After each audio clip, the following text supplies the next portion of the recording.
Bulletin کا آغاز کریں گے۔ عوام کی حفاظت پر مامور باجوڑ پولیس کے ابابیل اسکواڈ پر فتنہ خوارج کا حملہ۔ بزدلانہ حملے میں 4 پولیس اہلکاروں نے جامد شہادت نوش کیا، 2 زخمی ہوئے۔ کانسٹیبل یارزادہ، داؤد خان، عمران اور سراج کی نماز جنازہ پولیس لائنز میں ادا کی گئی۔ اعلیٰ پولیس اور سول حکام نے شرکت کی۔ پولیس کے چاک چوبند دستے نے شہداء کو سلامی پیش کی۔ شہداء کے جسد خاکی کو ان کے آبائی علاقوں میں روانہ کیا گیا، جہاں انہیں سرکاری اعزاز کے ساتھ سپرد خاک کیا جائے گا۔ زخمی اہلکاروں کو ڈسٹرکٹ ہیڈ کوارٹر اسپتال خار میں علاج کی بہترین سہولیات دی جا رہی ہیں۔ ڈی پی او باجوڑ کا کہنا ہے سرچ اینڈ اسٹرائک آپریشن جاری ہے۔ حملہ کرنے والے دہشت گردوں کو چن چن کر ٹھکانے لگایا جائے گا۔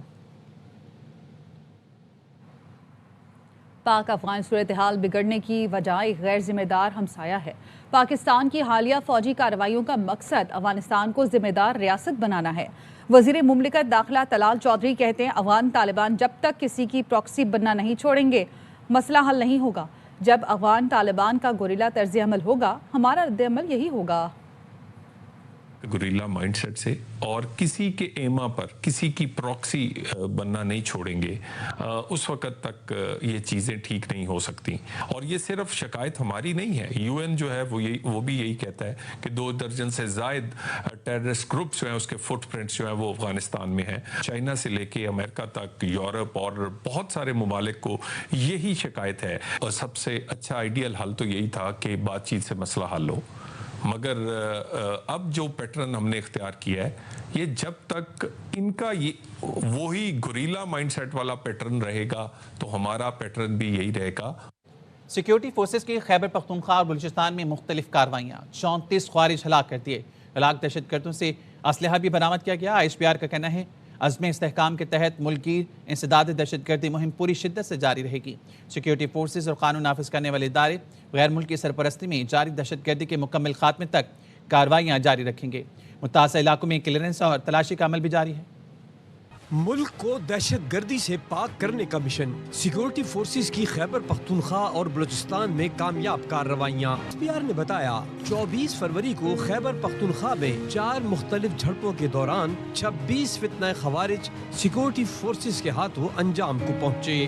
دوسری جانب بلوچستان کے ضلع جوب کے علاقے سمبازہ میں فتنہ ہندوستان کے 8 دہشت گردوں کو ٹھکانے لگایا گیا۔ شمالی وزیرستان کے علاقے حسن خیل کے مقام پر پاک افغان سرحد کے قریب خوارج کے ایک گروہ کی نقل و حرکت کو سیکیورٹی فورسز نے بر وقت بھانپ لیا، مؤثر کارروائی کی اور ایک خارجی مارا گیا۔ ہلاک دہشت گرد افغان شہری تھا۔ ضلع لکی مروت میں خفیہ اطلاع پر کیے گئے آپریشن میں شدید فائرنگ کے تبادلے کے بعد 3 خارجی ہلاک ہوئے۔ مزید کارروائیوں میں ضلع بنو کے علاقے نرمی خیل میں 2 الگ جھڑپوں کے دوران 10 خارجیوں کو جہنم واصل کیا گیا، جبکہ شمالی وزیرستان کے علاقے میر علی میں خفیہ اطلاعات پر کی گئی کارروائی میں 12 دہشت گردوں کو ٹھکانے لگایا گیا۔ نے بتایا بلوچستان کے ضلع جوب کے علاقے سمبازہ میں خفیہ بنیادوں پر کارروائی کی گئی، جہاں شدید مقابلے کے بعد فتنہ ہندوستان سے تعلق رکھنے والے 8 دہشت گردوں کو ہلاک کیا گیا۔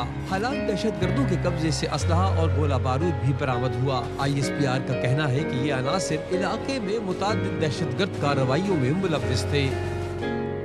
صادق آباد میں کچے کے ڈاکوں کے خلاف آپریشن، پولیس کو بڑی کامیابی مل گئی۔ کچے کے سب سے خطرناک ڈاکو تنویر اندھر نے ساتھی ظفری جبل سمیت ہتھیار ڈال دیے۔ پولیس حکام نے بتایا راجن پور کے پہاڑوں پر انٹیلیجنس بیسڈ آپریشن کیا، جس کے نتیجے میں دونوں خطرناک ڈاکو نے اینٹی ایئرکرافٹ گن سمیت سرنڈر کر دیا۔ پنجاب حکومت نے ڈاکو تنویر اندھر کے سر کی قیمت 1 کروڑ اور ڈاکو ظفری کے سر کی قیمت 50 لاکھ روپے مقرر کر رکھی تھی۔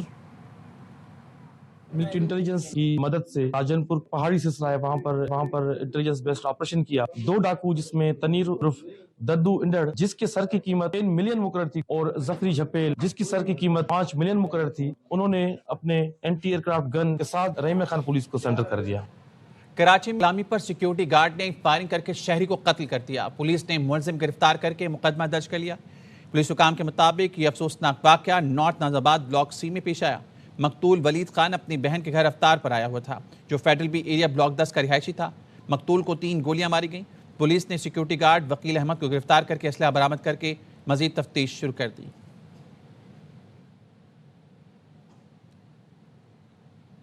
کوئٹہ کے علاقے فیض آباد میں 7 سالہ بچہ سیوریج کے نالے میں گر گیا۔ بچے کی تلاش کے لیے ریسکیو آپریشن جاری ہے۔ ریسکیو اہلکاروں کے مطابق جوہر بہت گہرا اور گندا ہے اور رات کی تاریکی کے سبب ریسکیو آپریشن میں مشکلات کا سامنا ہے۔ کشتی کی مدد سے بچے کی تلاش جاری ہے۔ امریکہ میں ٹرمپ انتظامیہ کے خلاف ایک اور عدالتی فیصلہ آ گیا۔ غیر قانونی تارکین وطن کی بے دخلی کے خلاف عدالتی حکم جاری کر دیا گیا۔ وفاقی جج نے ٹرمپ انتظامیہ کو تیسرے ممالک میں ڈپورٹیشن سے روک دیا۔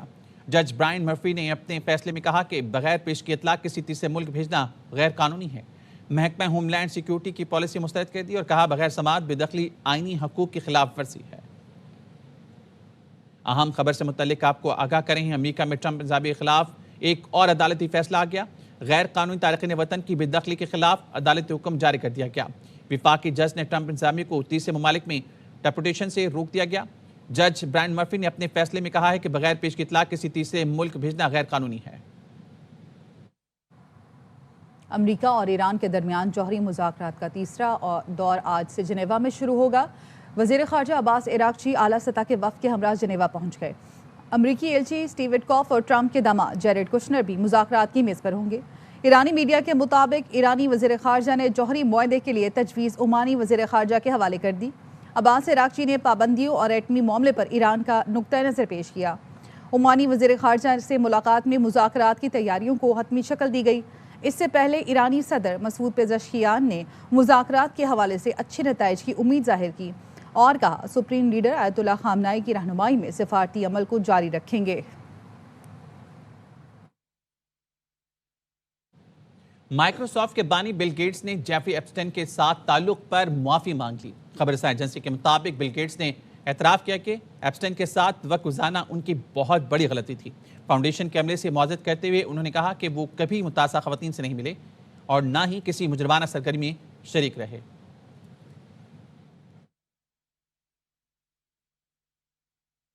بانی پی ٹی آئی کی بہن نے پارٹی قیادت کو آڑے ہاتھوں لے لیا۔ کہا بھائی کی صحت کا سوال ہے، پارٹی ایسے مطمئن ہے جیسے علاج ہو گیا۔ پارٹی کو واضح کر دیا تھا آنکھ کی خرابی کی وجہ جاننے کے لیے مکمل تحقیقات ہونی چاہیے۔ بانی کی صحت پر پی ٹی آئی کچھ نہیں کر رہی، عدالتوں میں مقدمات لگے ہیں۔ کہا ہے حامد خان، بیرسٹر علی ظفر، بیرسٹر گوہر، جو بانی کے بیانیے کا بوجھ نہیں اٹھا سکتا ایک طرف ہو جائے۔ پارٹی ان کی اجازت کے بغیر بانی کی صحت پر کوئی بیان یا فیصلہ نہ کرے۔ عمران خان کی صحت کے اوپر ہم کچھ نہیں ہوتا دیکھ رہے پی ٹی آئی کی طرف سے۔ ہم نے کلیئرلی ان کو انڈیکیٹ کیا ہوا تھا پارٹی کو کہ ہمیں پہلے پورا معائنہ کروانا ہے، عمران خان کا پوری انویسٹیگیشن ہونی ہے تاکہ پتہ چلے کہ اس کے پیچھے کیا وجہات ہے، کیا دوسری آنکھ نہ ضائع ہو جائے۔ گوہر صاحب کو پتا تھا کہ جیل جا رہے ہیں اور گوہر صاحب نے ہمیں تو نہیں بتایا، وہ تو محسن نقوی نے ہمیں بتایا۔ محسن نقوی نے جب آ کے ٹی وی پہ جو بات کری ہے، آپ اس کی کلیریفیکیشن ہمیں بھی چاہیے۔ عمران خان کا علاج تو ہوا ہی نہیں ہے، وہ تو پمس میں لے کر آئے ہیں۔ یہ سارے جو ٹی وی پہ بیٹھ کے بول رہے ہیں اس کو چیلنج کیوں نہیں کوئی کر رہے پارٹی والے؟ اب پارٹی کا کام ہی نہیں بنتا کہ عمران خان کی صحت کے اوپر آئندہ کوئی ڈسکشن کریں، کوئی بات کریں ہماری اجازت کے بغیر۔ یہ بات کرتے ہیں پارٹی کے اندر کوئی انٹرفیئرنس نہیں ہے، ہمارے بھائی کی صحت کا سوال ہے۔ عمران خان کے کیسز لگے ہوئے ہیں، کدھر ہیں سینئر لائر؟ حامد خان کدھر ہیں؟ کھوسا صاحب کدھر ہیں؟ اور علی بخاری کدھر ہیں؟ اور علی ظفر کدھر ہیں؟ گوہر صاحب کدھر ہیں؟ اس وقت کیوں نہیں کیس کے لیے کھڑے ہوئے؟ ہم نے کلیئرلی بتایا تھا پارٹی کو، کلیئر ڈیمانڈ ہے انڈیپینڈنٹ جگہ پہ عمران خان کے پورا معائنہ ہونا چاہیے۔ ہم چاہ رہے ہیں کہ اب پارٹی کچھ کرے اور عمران خان کو چیک اپ کروائے۔ بانی پی ٹی آئی کو علاج کے لیے اسپتال لے جانے کا بیرسٹر گوہر کو علم تھا۔ حکومت کا بیرسٹر گوہر سے بانی پی ٹی آئی کو اسپتال منتقل کرنے پر رابطہ تھا۔ بیرسٹر گوہر نے صحافی کے سوال پر بتایا، مجھے کہا گیا تھا اڈیالہ جیل پہنچ جاؤ۔ کچھ دیر بعد مجھے بتایا گیا بانی پی ٹی آئی کو اسپتال نہیں لے جایا جا رہا۔ صحافی نے پھر سوال کیا کہ کیا اڈیالہ سے آپ کو بانی پی ٹی آئی کے ساتھ گاڑی میں جانا طے ہوا تھا؟ بیرسٹر گوہر نے جواب دیا کہ باتیں تو ہوتی تھی مگر وہ نہیں ہو سکا جیسا ہم چاہتے تھے۔ ذرائع کے مطابق Aleema Khanum chairman P T I barrister Gohar پر مشاورت نہ کرنے پر برہم، کہا ہمیں بتائے بغیر بیرسٹر گوہر جیل پہنچنے والے تھے۔ بانی کی فیملی اسپتال اور حکومت کے تجویز کردہ ڈاکٹرز پر متفق نہ ہوئی۔ بیرسٹر گوہر کو معلوم تھا ہم نے علاج کے لیے شفا انٹرنیشنل اسپتال کا کہا تھا۔ ایک ہی مطالبہ ہے، بانی پی ٹی آئی کے کیسز جلد سماعت کے لیے لگائے جائیں۔ Chairman P T I barrister Gohar کہتے ہیں 1 سال کے دوران 17 بار اسلام آباد ہائی کورٹ اور 14 بار سپریم کورٹ گئے۔ عدالتیں سماعت کر کے انصاف پر مبنی فیصلے کریں۔ گزشتہ 1 سال سے ہم 17 مرتبہ چلے گئے اسلام آباد ہائی کورٹ میں، آج 14 مرتبہ ہم سپریم کورٹ میں آ گئے، اور ہمارا ایک ہی مطالبہ ہے کہ خان صاحب کے کیسز کو لگائیں ان کی سماعت کرے، انصاف پہ مبنی فیصلے کرے۔ آج ہم نے سپریم کورٹ میں ایوار کے ذریعے سے ایک اپلیکیشن فائل کی کہ خان صاحب کے ڈاکٹر علاج کے سلسلے میں جو درخواست ہم نے فائل کی ہے برائے مہربانی اس کو جلد سے جلد لگائے، اس پہ آرڈر کرے۔ چیف جسٹس صاحب کی طرف سے، رجسٹرار صاحب کی طرف سے اتنا بتایا گیا ہے کہ انشاءاللہ تعالی کل ہمارا کیس وہاں اسلام آباد ہائی کورٹ میں لگ جائے گا، تو شاہانہ والا بھی اور القادر والا بھی۔ بانی پی ٹی آئی اور اہلیہ کے خلاف 190 ملین پاؤنڈ کیس میں اہم پیش رفت، سزا معطلی کی اپیلوں کی جلد سماعت کے لیے متفرق درخواست پر سماعت آج ہوگی۔ اسلام آباد ہائی کورٹ کے چیف جسٹس سرفراز ڈوگر اور جسٹس اعظم خان سماعت کریں گے۔ بانی کی سزا معطلی درخواست میڈیکل بنیاد پر بھی جلد سماعت کے لیے دائر کی گئی تھی۔ مرکزی کیس مقرر نہیں ہوا تھا، صرف متفرق درخواستیں آج کے لیے مقرر کی گئیں۔ سزا معطلی درخواستوں پر آخری سماعت گزشتہ برس 26 ستمبر کو ہوئی تھی۔ وزیر اعلیٰ خیبر پختونخوا کی روسٹرم پر آ کر بات کرنے کی کوشش، چیف جسٹس اسلام آباد ہائی کورٹ اٹھ کر اپنے چیمبر میں چلے گئے۔ سہیل آفریدی نے کہا چیف جسٹس سے ملاقات نہیں ہوتی تھی، اوپن کورٹ میں بات کرنے کی کوشش کی، روسٹرم پر جا کر سلام کیا، جواب نہیں ملا۔ آج آپ نے دیکھا ہم یہاں پر چیف جسٹس اسلام آباد ہائی کورٹ کے سامنے کھڑے ہوئے، سلام کا جواب، رمضان میں سلام کا جواب بھی نہیں دیا۔ وہ بھی چیف ایگزیکٹو، ایک 4.5 کروڑ عوام کے صوبے کا چیف ایگزیکٹو، اتنا لحاظ تو کرنا چاہیے تھا چیف جسٹس صاحب کو، سلام کا جواب بھی دیتے تھے، چلو بات نہ کرتے۔ حکومتوں کا کام کاروبار کرنا نہیں، سہولتیں دینا ہے۔ وزیر اعظم شہباز شریف کا گورنرز فورم سے خطاب، کہا اداروں سے کرپشن کا خاتمہ کر رہی ہیں۔ یوٹیلیٹی سٹور چوری کا گڑھ بن گئے تھے۔ PWD نام کا پاک مگر اس سے ناپاک کوئی ادارہ نہیں تھا۔ تقریروں اور شعروں سے ترقی نہیں ہوگی، صوبوں اور وفاق کو مل کر کام کرنا ہوگا۔ پنجاب اسمبلی میں اپوزیشن ارکان نے کاغذ کے جہاز اڑائے، مائکوں پر بھی جہاز سجا دی، شور شرابہ کیا۔ ایوان کا اجلاس شروع ہوا تو پیپلز پارٹی کی شازیہ عابد نے 11 ارب کے ہوائی جہاز پر سوال اٹھایا۔ انہوں نے پوچھا کیا مہنگے طیارے پر کوئی غیر ملکی مہمان راجن پور کا دورہ کر سکے گا، جس پر عظمہ بخاری نے کہا بلاول بھٹو حکومت سندھ کے ہیلی کاپٹر اور طیارے پر گھوم سکتے ہیں تو یہ پنجاب حکومت کی مرضی ہے۔ جہاز کی خریداری کے بارے میں معلومات شیئر کی جائیں گی۔ ترجمان وزیر اعلیٰ کوثر کاظمی کے پروگرام خبر میں گفتگو، بتایا اپریل تک ایئر پنجاب سے متعلق صورتحال واضح ہو جائے گی۔ جہاز کتنے کا خریدا گیا اس کے اعداد و شمار میرے پاس نہیں ہے، ایئر پنجاب کے نام سے اجازت نامہ آ چکا ہے۔ سیکریسی کیوں تھی؟ اگر سٹارٹ کام کی خبر نہ نکلتی تو آپ لوگوں نے تو بتایا بھی نہیں تھا کہ ہم نے جہاز لے لیا۔ نہیں بتایا گیا آپ کو، بھائی معاف کر دیں، نہیں بتا سکے سر، آپ نے بتایا نہیں ہے، آپ نے تو شروع میں آپ کی منسٹر صاحبہ نے سپن دیا، انہوں نے کہا کہ ہم نے لیا پنجاب ایئر کے لیے، اس کے بعد آپ کا جب شور پڑا آپ کا بیانیہ بدل گیا کہ نہیں نہیں یہ چیف منسٹر کے لیے ہے۔ ترجمان ہوں وزیر اعلیٰ پنجاب کا، میں کسی منسٹر کی ترجمانی نہیں کر رہا، نہیں کرنا چاہیے آپ کو، ایسی بات ہے۔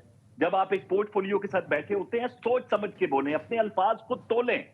500 ملین کے اوپر 50 کروڑ کے اوپر پرچیز ہو تو پیپرا رولز اپلائی ہوتے ہیں۔ اس کا کیا پروسیس تھا بائنگ کا، کس کے تھرو یہ ڈیل ہوئی؟ 11 رقبہ جہاز ہے، اس کی کروڑوں کی کمیشن بھی ہے اس ڈیل کی، کوئی چیز نہیں ہوئی، کوئی ٹینڈرز انوائٹ نہیں ہوئے، تو یہ ہو سکتا ہے کل کو یہ نیب کا ہی کیس بن جائے۔ جس طرح کے سوالات آ رہے ہیں تمام تر تفصیلات سامنے ہوں گی۔ ایگزیکٹلی کتنے کا لیا یہ تو بتا دیں۔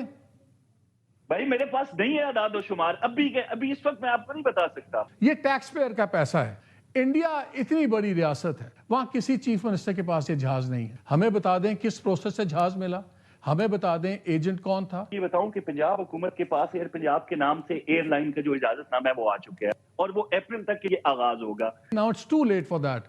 اب چیز the cat is out of the bag۔ اب تو آپ کے اپنے لوگوں نے کہہ دیا کہ جی یہ چیف منسٹر کے لیے ہے، یہ ان کے استعمال کے لیے ہے۔ کراچی سے خبر آپ کو دیں گے، نیو کراچی 3 نمبر پر شو روم پر بھتہ خوروں کی فائرنگ، پولیس کا بتانا ہے ملزمان کلاشنکوف سے شو روم پر فائرنگ کی، جانی نقصان نہیں ہوا۔ عدنان راجپور سے مزید جانیں گے۔ عدنان آگاہ کیجیے گا خبر سے متعلق۔ جو بالکل یہ نیو کراچی سیکٹر 11D ہے جہاں کار شو روم پر فائرنگ کا واقعہ پیش آیا ہے۔ نامعلوم ملزمان نے فائرنگ کی واردات کے لیے جدید اسلحے کا استعمال کیا۔ ملزمان نے کلاشنکوف سے کار شو روم پر فائرنگ کی، جبکہ واقعے میں کوئی جانی نقصان نہیں ہوا۔ پولیس کا بتانا ہے کہ گینگ وار وسیع اللہ لاکو اور سمت کاٹیا واڑی نے کار شو روم کے جو مالکان ہیں ان سے بھتہ مانگا تھا۔ بھتہ نہ دینے کی صورت پہ ملزمان آج فائرنگ کر کے فرار ہوئے ہیں، جبکہ پولیس کا بتانا ہے کہ جائے وقوع سے گولیوں کے خول برآمد کر لی ہیں اور فائرنگ کرنے والے ملزمان کی شناخت کے لیے اطراف کی CCTV فوٹیج بھی حاصل کی جا رہی ہے۔ جی ٹھیک ہے، بہت شکریہ عدنان۔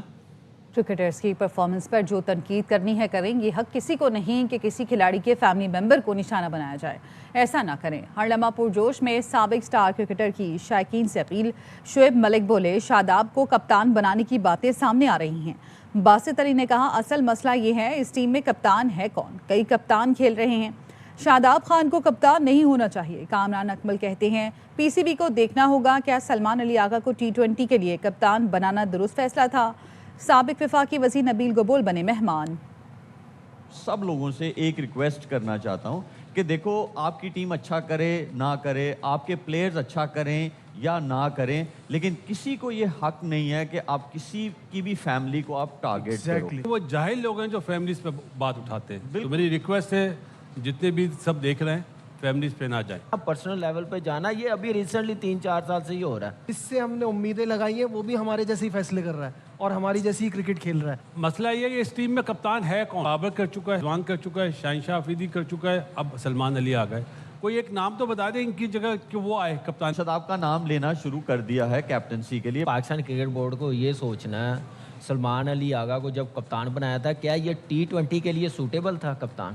کہ شاداب کا نام چل رہا ہے، میرا خیال ہے شاداب کو نہیں بننا چاہیے۔ بہت منجے ہوئے پولیٹیشین ہیں نبیل گبول صاحب۔ آج کیا دریندر کا ٹیم بلایا ہے کیا؟ تجھے تو واپسی میں لیاری لے جاؤں گا بیٹا۔ نبیل بھائی اگر آپ کہتے تو میں جلدی سے اس کو مسالہ لگا دوں۔ ہاں مسالہ لگا دو اس کو۔ لفظ ہے دادو دہش۔ ایک زمانے میں ایک بادشاہ ہوتا تھا، سنگر آتا تھا اور وہ گاتا تھا تو وہ بڑے خوش ہوتے تھے، اس کو بہت ساری چیزوں سے نوازتے تھے۔ جیل کے اندر سے جو مارتے تھے اور جو تشدد کا جو آوازیں آتا تھا اس سے جو خوف پیدا ہو بھی رہے تھے اس کو کہہ رہے تھے داد و عیش۔ بھائی آپ بولا ہے بالکل صحیح بولا ہے۔ آدھی والا جو ہے آدھی والا درست معنی دریا دیدی کے ساتھ انعام۔ 2 میچز ہیں، West Indies versus South Africa, India versus Zimbabwe. South Africa کیا جی؟ ملک بھر میں 8ویں سحری کی تیاریاں جاری ہیں۔ شہری اپنی پسند کی سحری کرنے کے لیے پہنچ گئے ہیں ہوٹلوں پر۔ ہمارے نمائندگان ہمیں آگاہ کریں گے۔ کراچی سے عدنان راجپوت، لاہور سے خواجہ رمضان اور ملتان سے رانا فاروق ہمارے ساتھ ہیں۔ کراچی کا رخ کریں گے، عدنان آپ کی طرف آئیں گے، بتائیے کہاں پر آپ موجود ہیں آج؟ جی بالکل، کراچی میں بھی رمضان المبارک کی 8ویں سحری کی تیاریاں جاری ہیں اور شہریوں نے بھی شہر بھر کے مختلف فوڈ اسٹریٹ کا رخ کرنا شروع کر دیا ہے۔ وقت موجود ہے طارق روڈ کی فوڈ اسٹریٹ پر، یہاں پر بھی شہریوں کی بڑی تعداد موجود ہے اور رمضان المبارک کے موقع پر یہاں پر بھی سحری کے لیے خصوصی اہتمام کیا جاتا ہے۔ یہاں پر اگر کھانوں کی بات کی جائے تو فاسٹ فوڈ، باربیکیو، اس کے ساتھ ساتھ گرما گرم حلوہ پوری جو ہے وہ سحری میں تیار کی جا رہی ہے۔ باربیکیو آئٹمز کے حوالے سے اگر بات کی جائے تو یہاں پر وائٹ چکن کڑھائی ہے، اس کے ساتھ ساتھ مٹن کڑھائی ہے اور اس یہاں کی جو سب سے زیادہ فیمس ہے چپلے، جو شہری کافی شوق سے کھاتے ہوئے دکھائی دے رہے ہیں۔ لوگ اپنی فیملیز اور دوستوں کے ہمراہ یہاں موجود ہیں اور آج شام سے ہی کراچی شہر میں سرد ہواؤں کا سلسلہ بھی جاری تھا، موسم کافی خوشگوار ہے اور شہری چپلی کباب سے سحری کرتے ہوئے دکھائی دے رہے ہیں۔ اچھا، تو کراچی کے بعد رخ کر لیتے ہیں لاہور کا۔ خواجہ رمضان مجید ہمارے ساتھ موجود ہیں، بتائیے گا آج شہری کیا پسند کریں سحری کے لیے؟ جی بالکل، اس وقت میں لاہور کے علاقہ فیصل ٹاؤن سینٹر فلیٹس کے اندر موجود ہوں اور یہاں پر جتنے بھی فلیٹس ہیں یہاں پر خاص طور پر سٹوڈنٹس اور جاب کرنے والے لوگ رہائش پذیر ہیں اور جس فوڈ پوائنٹ پر میں موجود ہوں اس کی یہ خاصیت ہے کہ یہ سالوں سال سے جو ہے وہ گھر کا بنا ہوا جو کھانا ہے وہ سرو کر رہے ہیں اور یہاں پر جو سحری میں جو خاص چیز تیار ہے وہ آلو والے پراٹھے ہیں اور اس کے ساتھ ساتھ مکھنی دال ہے اور اس کے ساتھ ساگ ہے اور چاٹی کی لسی ہے۔ چاٹی کی لسی بھی ہے سحری میں۔ ملتان کا رخ کریں گے، ہمارے ساتھ موجود ہے رانا فاروق۔ رانا فاروق بتائیے کہاں پر موجود ہیں آپ آج؟ جی بالکل، ملتان شہر میں کچھ اس طرح کے مناظر ہیں کہ ہر طرف رونق اور گہما گہمی ہے اور اس وقت ہم ملتان شہر کے مصروف ترین بوسن روڈ پر موجود ہیں۔ یہاں پر ویسے تو ناشتے کے بہت زیادہ پوائنٹ ہیں، سحری کے پوائنٹ ہیں، لیکن اس وقت ہم جس پوائنٹ پر موجود ہیں یہاں پر نہاری، مٹن پائے، بیف پائے، چکن قیمہ، آلو کی بھجیا، نان، چنے، لسی، دہی اور چائے سمیت ہر چیز دستیاب ہے۔ یہاں لوگوں سے ہماری بات ہوئی، ان کا کہنا ہے کہ ویسے تو یہاں پر سحری کے تمام لوازمات دستیاب ہیں، لیکن یہاں کے مٹن پائے اور چکن پائے،